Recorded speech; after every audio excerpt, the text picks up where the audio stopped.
G'day, it's Alan here. I have written a book, written a story. I've written a story and really would like you to subscribe to my channel so that you can come along on the ride with me. So the name of the story is Snakes Turn Left. I've had about 30 billion working titles, but I'm pretty sure that it's called Snakes Turn Left. And then the little bit that goes underneath is A Spiritual Road Trip. So it's about this young man, probably a young man a little bit like it is me, and it's what I should have done when I was 22, what I could have done when I was 22. So he's sort of a bit braver than me, a bit more adventurous than me, and a bit more creative than me. Anyway, he's pretty cool, and he goes on a road trip, leaves his job and his supposed girlfriend and goes on a trip. Goes up north. He doesn't even know why he's going. Like, is he looking for love, or looking for? He just doesn't know why he's leaving. But he just he goes searching for that. Enigma. I think I know what that word means. He goes searching, and does he find it? I don't know. You will have to follow along with me. Subscribe to John Barry Allen and find out. So the longer term plan is for me to put it on Audible, but at the moment I'm just sort of going along. And I would also like people to give me feedback along the way, because it's probably like 75% done in length. It's finished, but I've gone back and done a few drafts of it, and I just keep adding to it. So I want to sort of record a third of the way through the story in 10-minute chunks, and then I'll stop, and then I'll take a breath, and then I think I'll get the rest done.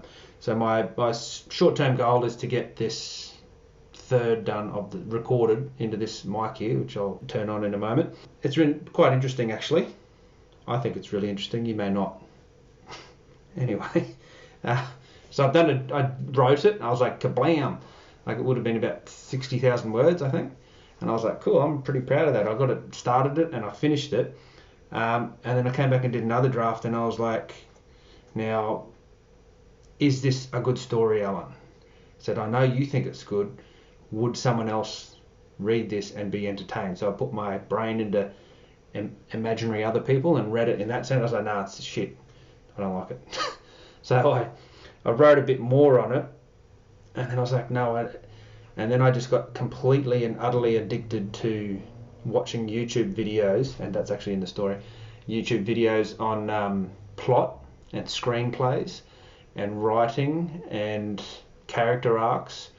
I think it would probably almost equal how much time I've spent writing and how much time you could call it research.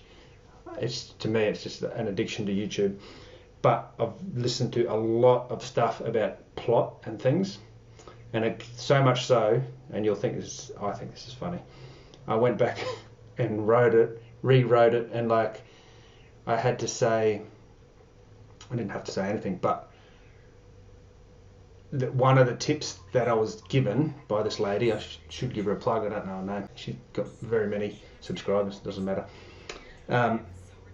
She said, she said other heaps of things are really important. The main thing she says that is important is, why does it matter to the character, or something like that. Does it matter? Something like that. Anyway, one of the really important points I took from her was that backstory is like really important, and does the person reading care about that character and what happens to them? And I was like, no, not really.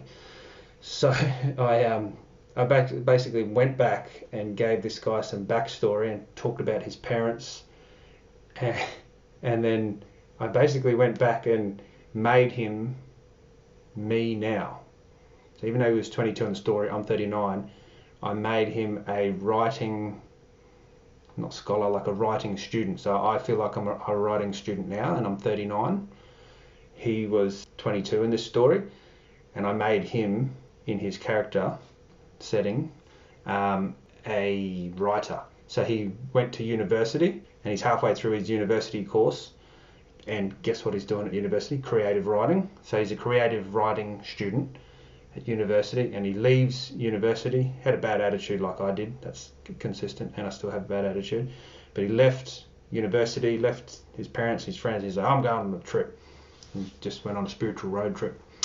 So, yeah, I'm at the process now where I've probably done like 4 drafts of it, and I'm a pretty creative person. So I'm aware when you go back and write on something, or go back and work on a song, or go back and rework on something, there's this point that you get to where you're like, and it's not necessarily a length thing, it's just something that happens where you're like, I'm just making this worse, or I'm just changing it, it's not making it better, it's just staying the same. And strangely enough, I don't feel that is happening at the moment. I'm going back and writing it, and I feel I'm getting better at writing all the time, and I'm like making it better and better all the time, but I'm like, this is just going to be a never-ending loop of me going back and making it better and better and better, and then where would that end up? I believe I'd end up with a good story, and then me being me with my bad attitude, I'd be like, kablam, there you go, universe, good story. Now I'm going to have some toast. And then my friends would be, like 3 of my friends would be like, that was a good story, right? And then one of my friends would be like, I listened to a little bit and didn't like it. So what I'm saying is I want to just share it and get it out there, share the process. I'm going to get a third of the way through it. People can tell me how good it is, and then I'll do more of those good bits. But yeah, what I'm saying is like I'm actually rewriting it. I'm probably a third of the way through it, rewriting it actually. And I'm quite aware that it's actually getting better when I'm rewriting it. But that's not the point. My point is to include other people and engage and get my story out more than... It's a little bit like the story, because he takes this adventure up north, spiritual road trip. He doesn't know what he's looking for, but he knows he's looking for something. So it's a little bit like what I'm doing. I'm like starting the recording of it before I polished it, done. But I'm not quite 100% sure even why I'm sharing the recording first. I've got some basic ideas, and it's not impatience. I'm just like, kablam, you need to do this. Start recording, stop writing. There you go. So I've got a few little things here. I want to keep this to 10 minutes, this bit. I've got, it's taken me, so many things I've got in my road. I've got my tripod up there. No, see the light that's hanging off the wall? That's my light, and I'm just going to turn it on right now. So that's not too bright. Anyway, that's my light. This is my microphone stand that sits on my table right where my mouse goes, and I think I've made a nice little spot there for my mouse to continue doing its mousing. And as you can see, I actually cleaned up my office last night. I was really proud of myself. It's like, if you want to record stuff, and it's not like a vanity thing, like I'm scared of showing you guys how messy it is. It's like, for myself, I was like, mate, my brain will just explode if it's already full. If your office is that full, you're going to punch something. So, this is the things to do. Anyway, yeah, so I've got me light, I've got me tripod. I'm going to turn this mic on in a minute when I do this first 10 minutes for you. I'm going to do it 10 minutes at a time, and I would really like you to subscribe to my channel. Now, I've got a minute to say this. Now, I've been really proud of myself lately because I very much have a feeling that I will be writing still when I'm 80. This is one of my granddad's books, and I know that he did a lot of his writing quite late in his life. And this is my grandma, and this is my granddad who did the writing, and this is the Indigenous fella that my sister gave to me when I was having a mental breakdown. So thanks, sis. I was talking about my grandfather. I feel that like I will, even if no one reads any of my stories or listens to any of my videos, I think I will still be writing or doing story in some fashion when I pass away. I think I'm going to do it for a long time. Make sure you subscribe. It's like the best movie, story, plot, screenplay, novel I'm sure you'll like it. Snakes Turn Left, a spiritual road trip. Chapter 1, Turn Left. So I turn left at the end of my tiny suburban street. This little white car has taken that turn at least 1,000 times in the last 2 years. This time it felt new, different. I'm leaving. A full tank, $2,000 in the bank, phone completely charged, and a very half-baked plan of where I'm heading. I've been working on this plan for about 2 weeks now, and all I really know is I'm travelling north, up the east coast of Australia. About 3/4 of the way up the coast is where I reckon I might find myself. I'll figure it out when I get there, I guess. Right now, in 2022, at the age of 22, I find myself in the very familiar streets of my suburb. I'm switching off the radio and driving towards 2 teenage boys on BMX bikes. They ride across the road in that slow, snaky way that lets you know that they're not travelling anywhere at all. Not to the park, not to the shops, they're just hanging out in their street. Their body language lets anyone passing through know that this is definitely their street. They probably aren't aware that they're doing it, but they stare at me with a smoothness that intensifies as I get closer. I pass them and check my mirror. One boy continues to look while the other one does a small trick. So as I turn left at the end of their street, I'm reminded that I no longer have a street of my own. I won't be returning to this suburb. If I do return, I'll definitely be someone that is just passing through. I don't know exactly where I'm going, but I definitely have an idea of why I'm going. I've recently learnt that truth-inspired statements said between drunken housemates can be far more damaging than failing to pay rent. When both of my housemates said I didn't have the guts to leave and chase my dreams, I knew I had to leave. Even if I just moved one suburb away, I knew I couldn't stay with people that thought so low of me. Anyways, I'd probably say hi if I saw them again. If I saw them circling their bikes around each other, I'd probably give them a quick toot and a wave. It scares me that I don't actually know if I'll catch my dreams or not.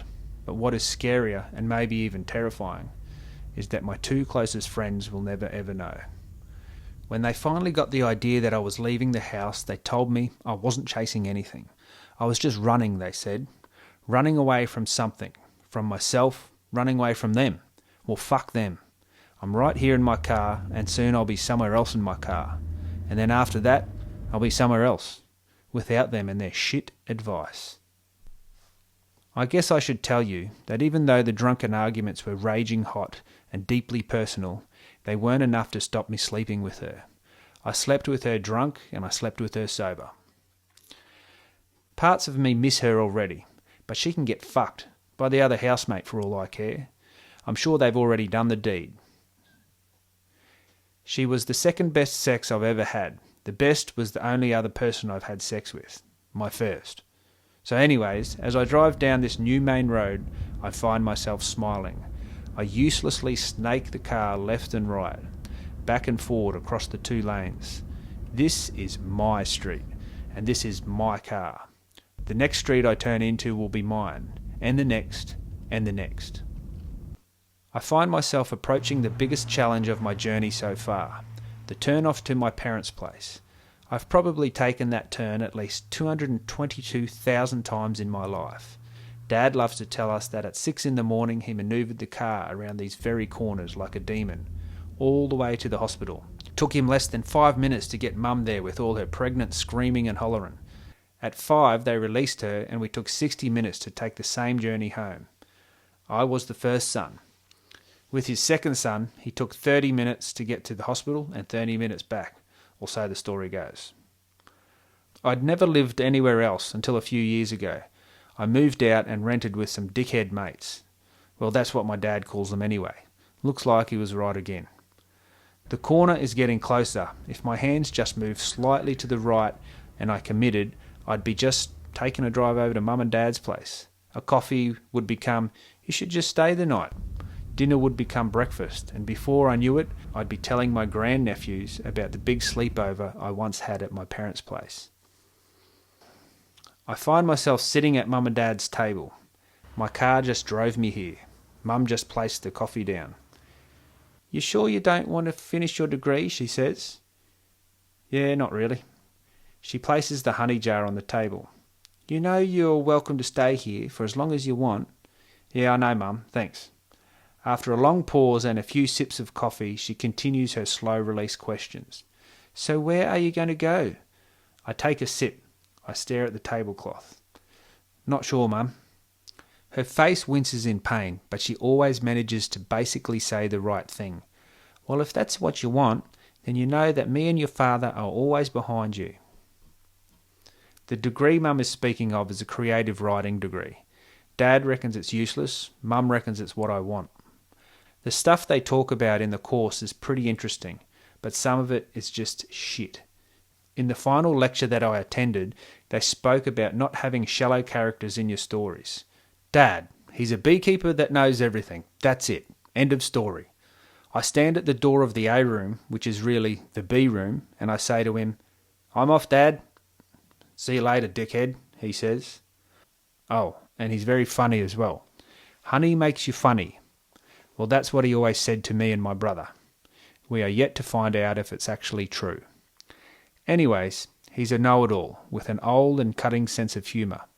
I guess, in this case, he sort of does know it all, because I was here yesterday, saying goodbye. He knows where my mind is up to, he knows what I'm scared of, and he reckons he knows what's going to happen. Like a predictable worker bee, he thinks he knows what I'll do and where I'll go. But fuck him, the old queen that he is. I don't need him to get lost. I can do it all by myself. He throws me a full 1 litre glass bottle of honey from across the room. Its precious and laboured contents hangs in the air, surrounded by a glass cocoon. It slips through my hands and I catch it between my wrists and my chest. He gave me one for the road yesterday too. Fuck, he's an arsehole.